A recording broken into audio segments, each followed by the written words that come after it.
Je vous réitère la bienvenue. J'espère que ce séjour permettra un meilleur rapprochement, encore plus que ce qu'il y a entre nous, que les rencontres algéro-américaines ont toujours eu une certaine intensité. C'est lourd. Ça se termine toujours bien, une compréhension, parce qu'il y a beaucoup de similitudes, énormément de similitudes dans notre lutte pour notre libération et la vôtre. D'ailleurs, nos deux journées nationales d'indépendance, c'est quelques heures qui nous séparent. Pour vous, c'est le 4 juillet, pour nous, c'est le 5 juillet. Le système, la démocratie américaine, personne ne peut la contester. C'est un peuple qui s'est construit sur la démocratie. Nous essayons, nous aussi, de bâtir notre démocratie avec nos propres valeurs et notre propre histoire. Elles se rejoignent. De toute façon, la démocratie étant le fait que les institutions soient représentatives réellement d'un peuple et d'un... En ce qui concerne, bien sûr, l'arbitrage des États-Unis d'Amérique dans tous les conflits internationaux, dans toutes les... Nous sommes pour. Nous sommes, vous savez, peut-être nous sommes des rêveurs, peut-être, mais on rêve d'un monde plus équilibré, d'un monde où la liberté est mieux défendue, d'un monde où nous faisons ce que nous pouvons avec nos moyens. Et dans notre environnement, parfois on est compris, parfois on est incompris. Vous savez, notre environnement, on est entouré de pays qui ne nous ressemblent pas beaucoup, en dehors de la Tunisie. D'ailleurs, c'est pour ça qu'il y a des relations très intimes avec la Tunisie, parce qu'on se ressemble dans beaucoup de domaines. Sinon, toutes nos frontières sont en flammes.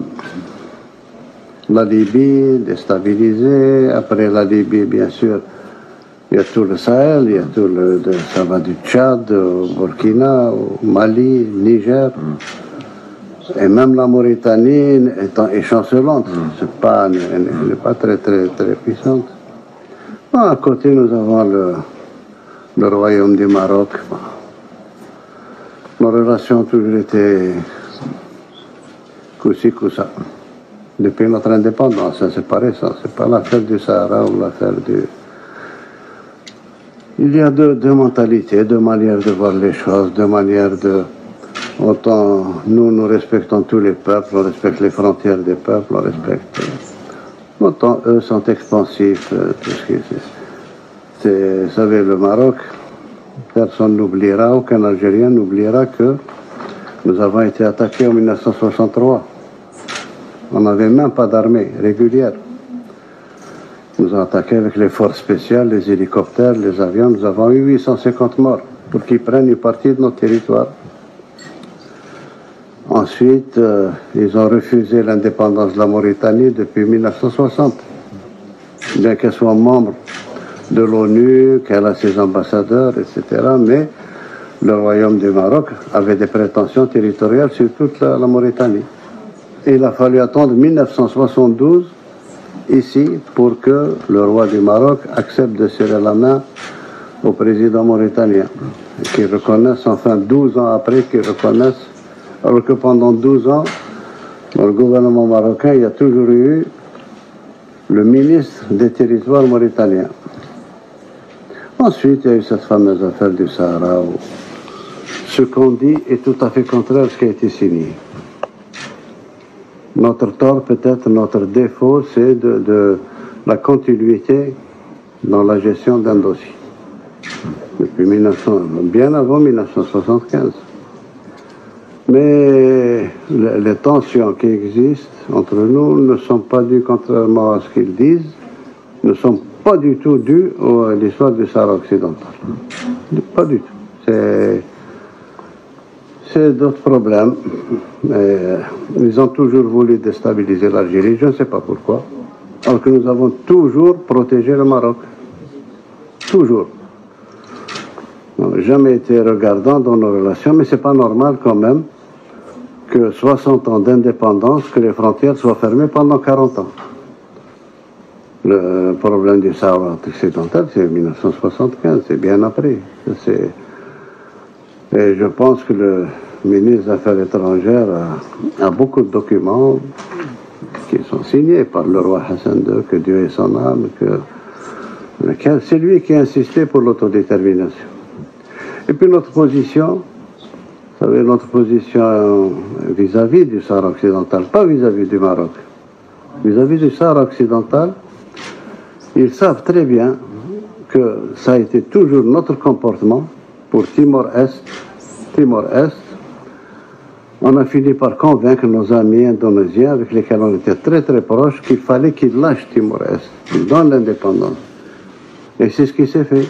Et nous sommes restés très liés à l'Indonésie. C'est valable pour les Comores, c'est valable pour d'autres vivants. Tous les efforts de la diplomatie algérienne ont été mis au service de la destruction de l'apartheid en Afrique du Sud. Tous nos moyens ont été mis sur ça. On a profité du fait de présider l'Assemblée générale de l'ONU pour pouvoir exclure à cette époque-là l'Afrique du Sud de toutes les organisations internationales, de tout le... Le jour où Mandela est sorti de prison, le jour où l'apartheid est tombé, nous constituons à ce jour un axe indéfectible entre Pretoria et Alger. Donc c'est pas nouveau, c'est pas le Sahara occidental qui nous... Ben, nous avons toujours traité de la même manière les dossiers du Sahara occidental et le dossier de la Palestine. Tous ces Palestiniens, notre position ne changera pas. Il y a une décision qui a été prise au niveau de la Ligue arabe de faire la paix avec Israël et que Israël reconnaisse l'État palestinien. C'est ce qui a été fait, c'est ce que nous suivons jusqu'à présent. Donc c'est la paix contre les territoires, etc. Mais nous n'avons aucune animosité vis-à-vis d'eux. Le seul problème qui est entre nous, c'est la Palestine. Rien d'autre. Absolument rien d'autre. Donc voilà un petit tour d'horizon pour la Libye. Nous sommes contre la présence de tous les mercenaires, de quel bord qu'ils soient. On n'accepte pas de mercenaires à nos frontières. Nous avons tout fait pour que nos frères libyens aient l'occasion de s'exprimer. Et nous avons, ça fait 2 ans maintenant que nous bataillons pour cette histoire d'élection au niveau de la Libye, parce qu'on a tiré les conclusions que ceux qui sont désignés ne représentent personne. À chaque fois, on désigne des gens qui ne représentent qu'eux-mêmes. Et on reprend, et on refait, et on reprend jusqu'à la dernière crise qu'ils ont chez eux, entre Dbeiba et celui qui a été nommé par le pseudo-Assemblée nationale d'Aguila et autres. Et ça continuera. Ça continuera parce que personne parmi eux n'est représentatif, quoi que ce soit. Et ce qui est pire, c'est qu'en Libye, il y a des forces qui font la guerre pratiquement par procuration.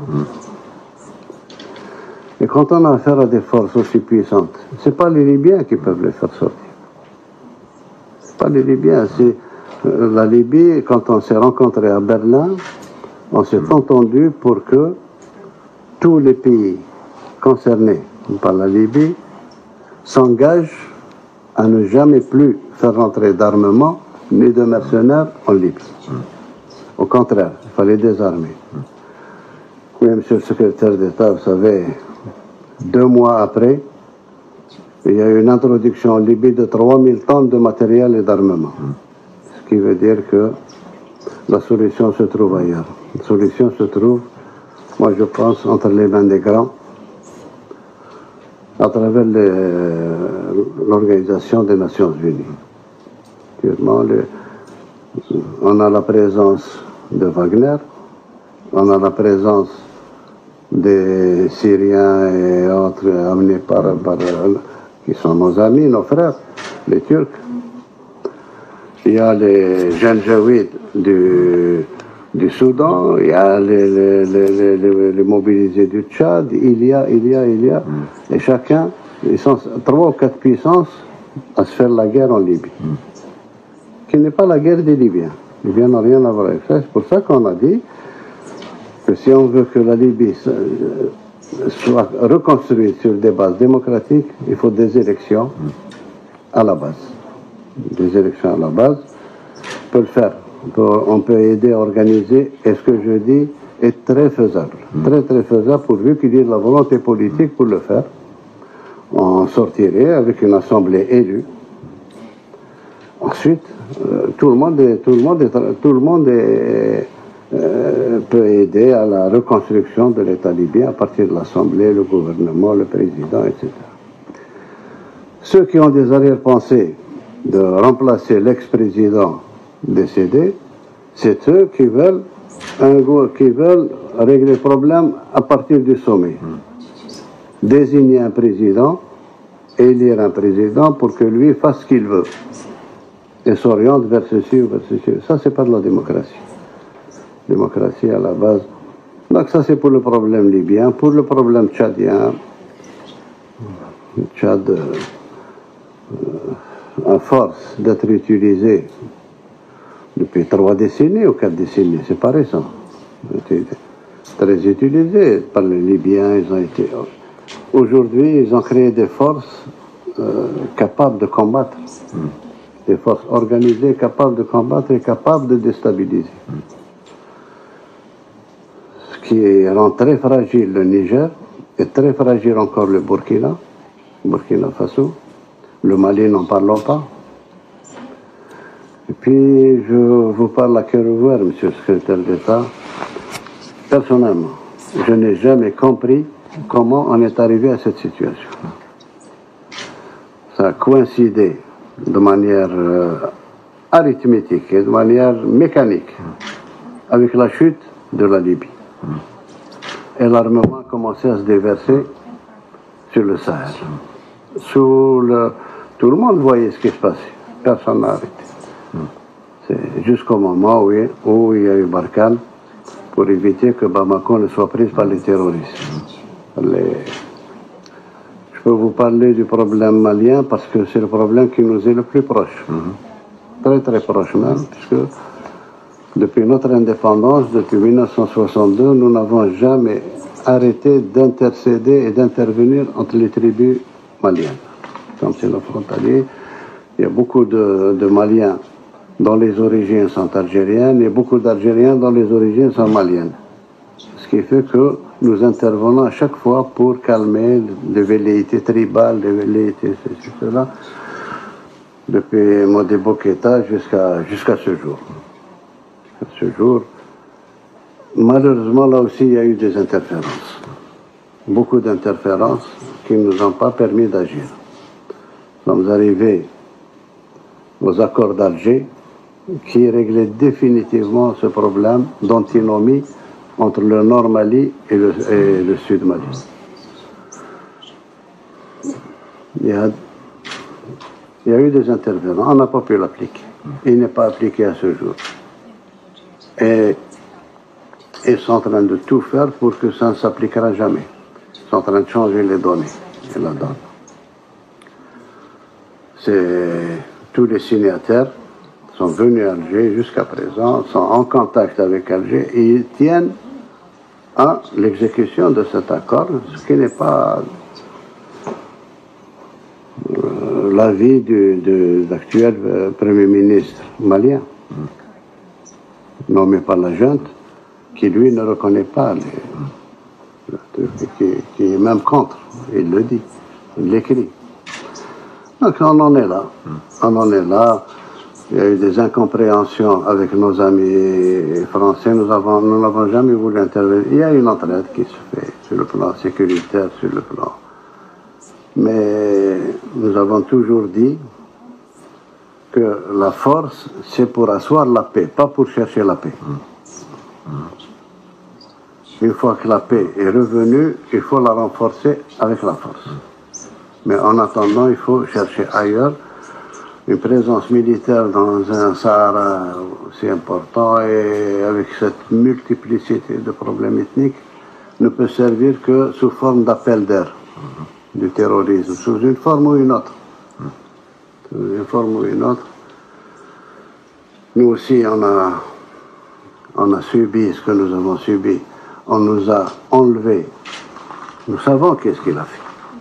On nous a enlevé nos diplomates, ils en ont tué 2. Je ne sais même pas où est-ce qu'ils sont enterrés.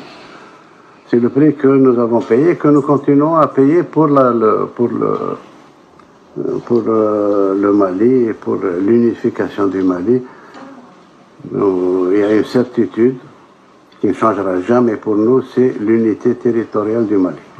L'unité du peuple et du territoire. On essaye de faire en sorte qu'on revienne à plus de compréhension de ce problème-là, que ce n'est pas un problème disons, de puissance géopolitique ou autre. Ce que nous voulons, c'est que nos frontières soient calmes. Et ce que nous dépensons actuellement pour protéger nos frontières, on souhaiterait le mettre dans le développement de notre jeunesse, dans le développement de notre territoire. On n'a pas besoin d'autant d'armes ni autant de... Ça, c'est pour nous défendre. D'ailleurs, nous avons une théorie militaire de défense. Nous n'avons jamais eu une théorie d'attaque ou d'aller ailleurs. Jamais. Voilà un peu l'histoire. Pour peut-être couronner le tout, je pense que il est temps aussi qu'on s'occupe, nous sommes en train de nous occuper de nos problèmes internes. Nos problèmes internes qui font que, durant ma campagne électorale, j'ai été très clair. C'est très clair. C'est rare quand un candidat à la présidence écrit ses engagements. Et moi, je suis tenu par ce qui a été écrit, parce que j'ai dit.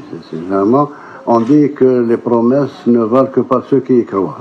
Moi, je les ai écrits et nous sommes en train de les suivre. C'est un pays très jeune. Moi, je me suis attelé jusqu'à présent et je ferai jusqu'à la fin de mon mandat d'introduire le maximum de jeunes dans le pouvoir. De remettre le pouvoir pratiquement à ces jeunes-là. On a ouvert, j'ai éliminé pratiquement tout ce qui faussait les élections chez nous, l'argent, la tricherie, etc. Les élections que nous avons eues, aussi bien présidentielles, législatives que locales, nous avons gagné une chose pour la première fois. Opposition ou non-opposition, personne n'a dit qu'il y a eu tricherie dans les résultats.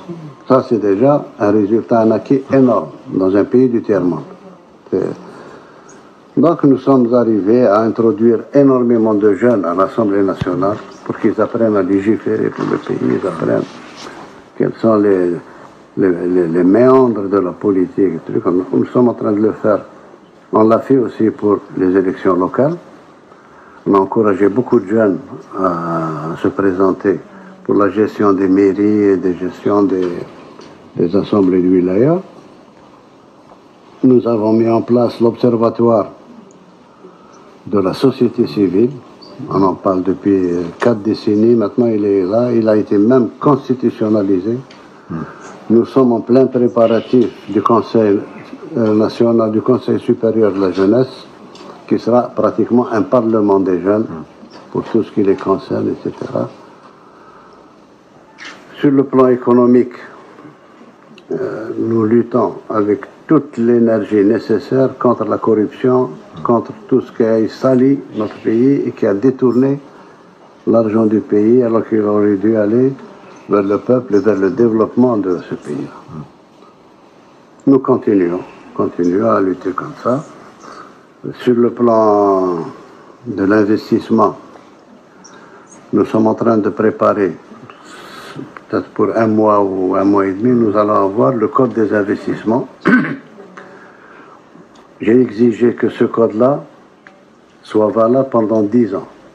Pendant 10 ans, on n'aura pas le droit de toucher à une virgule pour permettre l'investissement, pour permettre libérer au maximum les IDE, l'investissement étranger, et même l'investissement national, mettre toutes les barrières nécessaires pour qu'on s'éloigne définitivement de tout ce qui a été fait par l'oligarchie qui est partie, etc. Qui a été très lié avec la mafia russe, mafia italienne, mafia de tout truc, et qui ont détourné tout l'argent du pays. On essaie d'en faire profiter les jeunes. Ma vision est que ce pays-là est jeune, il faut qu'il soit pris en charge par les jeunes, aussi bien politiquement qu'économiquement. Et c'est pour ça que nous favorisons un point pratiquement sans limite de start-up.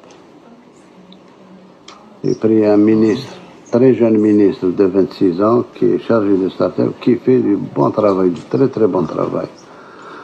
Et on sent qu'il y a un vent en Algérie de start-up. Tout le monde s'y met, les jeunes, les moins jeunes, etc. Nous sommes pour la micro et petite entreprise. Ça donne beaucoup plus que les gros investissements qu'on a eus jusqu'à présent. Nous sommes très crédibles parce que nous avons les moyens financiers de transférer les dividendes, les bénéfices des entreprises, ça ne pose aucun problème. La gestion économique du pays que nous redressons quotidiennement a fait que aujourd'hui, en Afrique du Nord aussi, Maghreb compris, nous sommes le seul pays qui n'est pas endetté, le seul pays qui a donné cette dynamique dans la lutte anti-corruption. Et nous assumons pratiquement toute notre politique. Bon, bien sûr, nous avons de très très grands projets structurants pour le pays.